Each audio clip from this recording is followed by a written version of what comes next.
welcome to the summer 2014 show in our series, Let's Talk Portland. Today our topic is summer learning. We will learn what the Portland Public Schools are doing to keep students from losing ground academically during the summer months.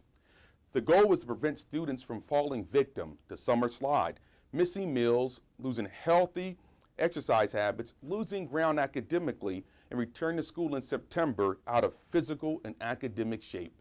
Our goal is to provide children with healthy food, exercise, and learning opportunities throughout the summer. Our first guest is Ron Adams, a director of the district's food service program. And Ron, what role does food service play in the summer? Summertime is really that empty time of the year. We have students who are counting on our program for 2 meals a day, or even more. In some schools, we're up to 2 meals, 2 snacks, and hopefully next year we'll be doing dinner as well. But they really count on those meals. And what we try to do in the summertime is really find other opportunities to get out there and feed in the community instead of directly in the schools. Okay. And how's the summer food program funded? United States Department of Agriculture funds every school lunch. They also pay a premium for summertime service. They realize how hard it is to get staff in and to work in the summertime. They also realize there are more hurdles to be able to do, whether it's shipping to remote sites or moving kids around the city. They pay a premium. So we actually are pretty well funded to break-even status, which is a nice change of pace to do a summer program. And in your opinion, why is this program important? How many students in our district are at risk of hunger, and what is the connection between summer meals and learning? Well, I think hunger is one of the biggest things we battle, and as an urban district, we're at 54% free and reduced families in the district. So that's, you're talking about 3,700 kids every day who really are at risk for hunger. And what we see is food pantries across the state, not only in Portland, but really across the state, see a surge in the summer when schools close and kids don't have access to that. So what we really want to do with the summer food program is really be able to bolster that, get meals to kids that are balanced. We've got all our fruits and vegetables, all our different groups of colors presented in all those meals just like we do in the school year. So that's really what we're pushing. The connection with academic is that hungry kids can't learn. In the summertime, hungry kids, aren't learning as much, but we really want to develop that tie. There are definite academic outcomes that are positive when kids are well fed and taken care of health-wise, and that's including physical activity. We really want to give that a big boost whenever we can throughout the summer so our kids don't fall behind. All right. And how are you coordinating the summer meals program with learning activities? What are some of the other organizations involved, such as the library in the city of Portland? Yep, we've been meeting probably since February with the Healthy Portland, the Connect Ed, Portland Library, and any of the partners that are out there, everywhere from Preble Street with the Maine Hunger Initiative, just to really get a comprehensive view not only of Portland but of Cumberland County.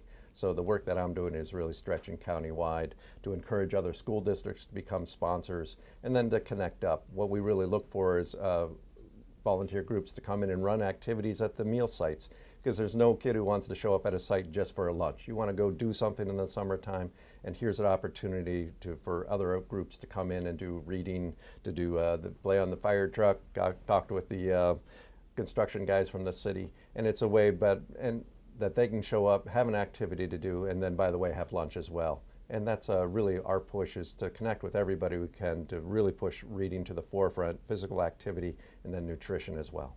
Okay. And what are the advantages of pairing the summer meals program with activities such as Stories in the Park? I know we did some great activities last summer. The mayor got involved. Slugger came out, the fire truck, as you mentioned. And what's sort of the focus that provides to this important initiative in your mind? Well, I think it really gives that, reduces the stigma. We used to promote this as free meals in the summertime, come get your free meal, and it's really, we want to change that dynamic. We want it to be, this is how Portland does summer.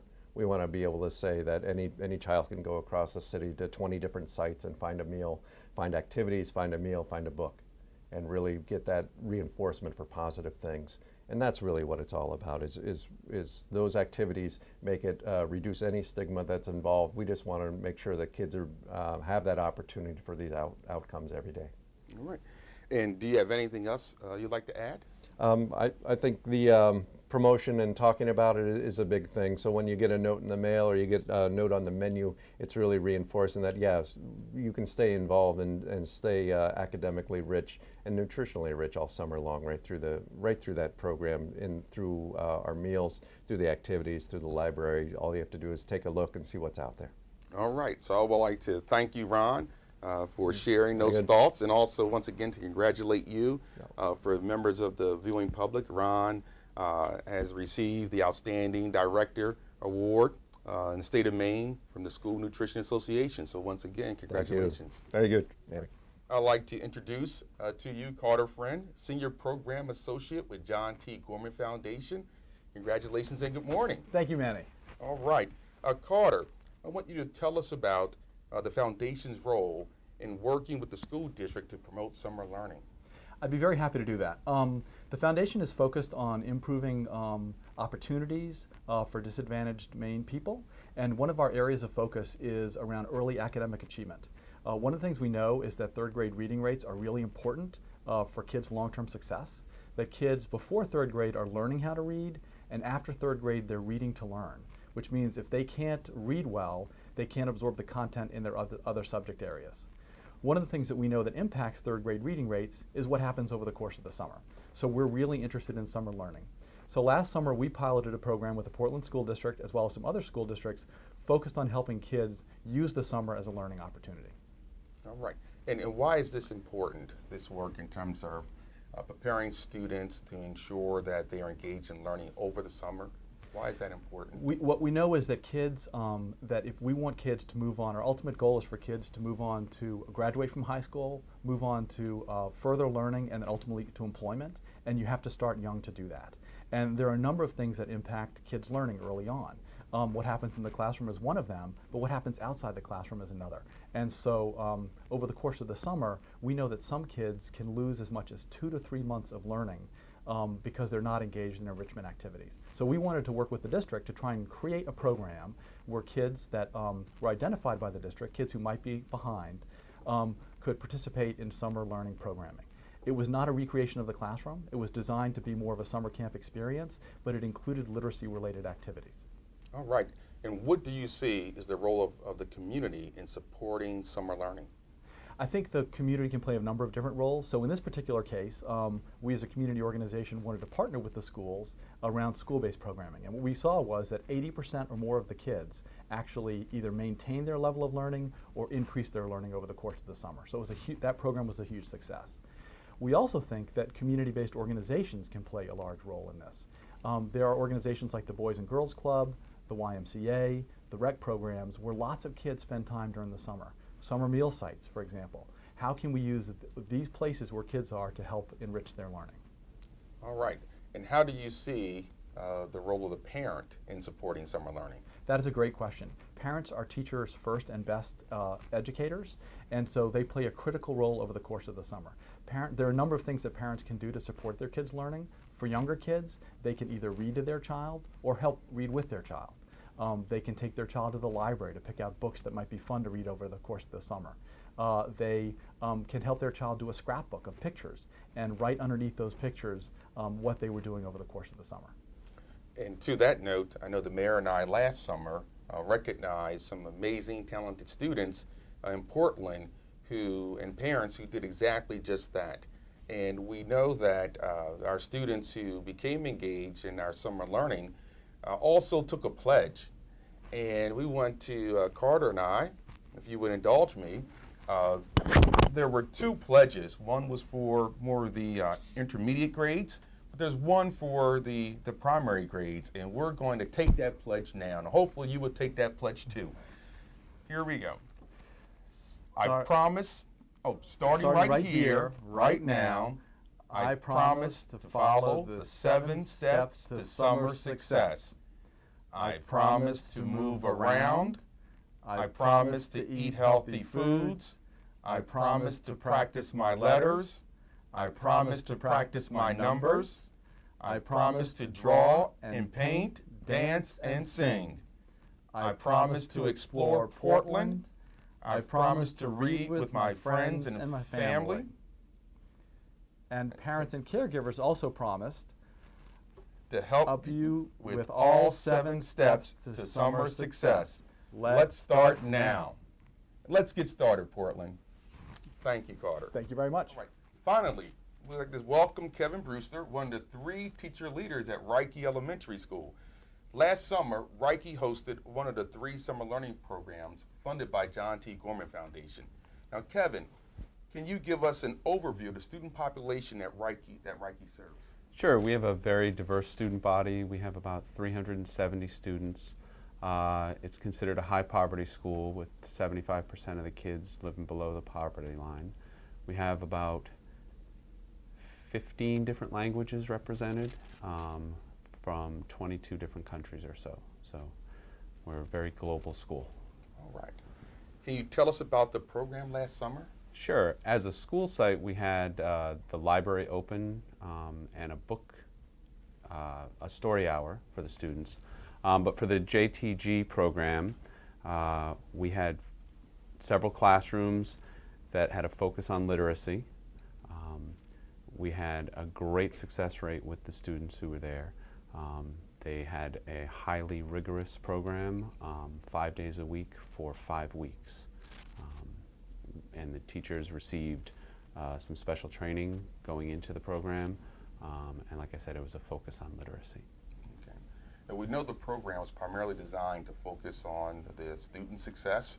We were also aware that there were some activities for parents. Yeah, Can you tell us about that? last summer we had three big parent activities. One was we had the parents come in and the teachers modeled how to do a read aloud with their children, and then focused on book talk, so that when the students are reading with their parents at home, they're paying attention to comprehension issues, sequencing issues, things like that, so that it's not just a standalone story, but that the students are getting some other skills out of that besides just the language acquisition.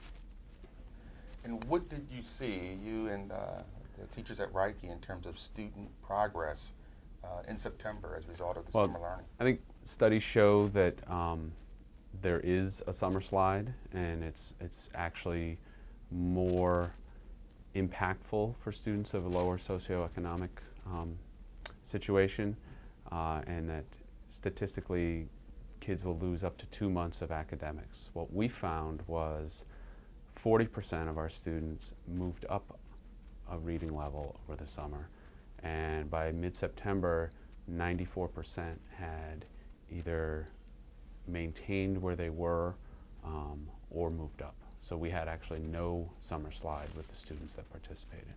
Those are fantastic results, which leads me to my next question is, what's in store and what do you have planned at Reiki for this summer? So we're really excited to be partnering with JTG again this summer. They're funding 4 of our classrooms, and we're using some of our Title I funds to fund a 5th classroom, and that's for the early primary grades. And then we're also partnering with LearningWorks to add another 2 classrooms for the upper primary grades. We want to include more parents in the program this year. Last year, in addition to Model Read Aloud, we had a program where the bookmobile came in with Sparks Arcs, and we invited families in for that. And we also had a culminating experience where the students shared their favorite science experiment that they had worked on, as well as shared some of their favorite writing examples. So this summer, in addition to that, we're going to have field trips on Fridays, and we will be encouraging families and siblings to participate, so that if the class is walking to the farmer's market, the families can go along for that trip as well. Again, we're also going to be having a story hour, but I believe we're going to be doing that down at Deering Oaks. So we'll be encouraging families and siblings in a little more relaxed atmosphere. All right.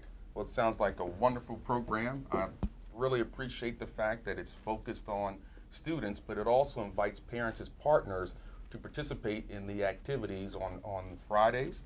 Fridays, correct. All right, and we're looking for continued success. And at Reiki Community School, it's not just about educating students, they're about educating the whole family. The whole student, whole family. Thank you, Kevin. Thank you.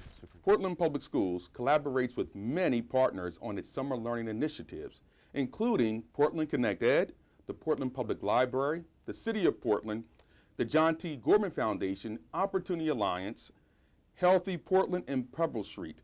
This is a great example of community coming together to help Portland students.